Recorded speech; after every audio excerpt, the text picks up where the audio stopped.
I was eating candy, but a piece fell into someone's wound. I reached into the patient's wound and started searching around. I felt it, but why had it turned into a bullet? I quickly put it back and pressed it down a little. Then I pulled the wound open and kept looking for my candy. But when I found it, it was covered in blood. No big deal, I'll just wash it off and eat it. I finally got to eat the candy. Suddenly, the doctors walked in and started the surgery. The patient's heart rate was dropping, but the doctors couldn't find the bullet, so I pushed the doctors aside and reached into the patient's wound. The doctor's eyes widened because I found the bullet, and the patient's heart rate stabilized. The doctors all applauded me, but I turned and ran because I'm not a doctor. But a man stopped me, begging me to save his unconscious daughter. I could only pretend to be busy. Once everyone had left the ward, I panicked. I tried calling out to the girl, making funny faces to scare her. Nothing worked. I even used the defibrillator, but the girl still didn't respond. It turned out I hadn't plugged it in. I quickly plugged in the defibrillator and gave it a try.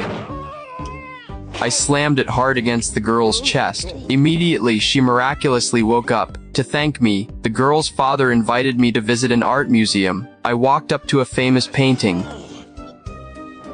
I quickly pulled out a handkerchief to wipe the painting, but a large stain appeared on the painting. Only then did I realize my handkerchief was soaked in ink. I was stunned. Even if I sold myself, I couldn't afford to pay for this. I took down the painting and tried wiping it with my shirt, but the painting fell out of its frame onto the floor, and I even stomped on it a few times. So I covered the painting with a white cloth to disguise it as a table, and carried it to the tool shed. I found a bottle of ink remover. I dabbed the remover onto the painting. Thank goodness, the stain finally vanished. I'm such a genius. But as soon as I turned around, I saw a horrifying sight. Oh my God, am I going to survive this? I wanted to stop it, but I never expected the paint to come off so easily. After my attempts to fix it, the masterpiece was completely ruined.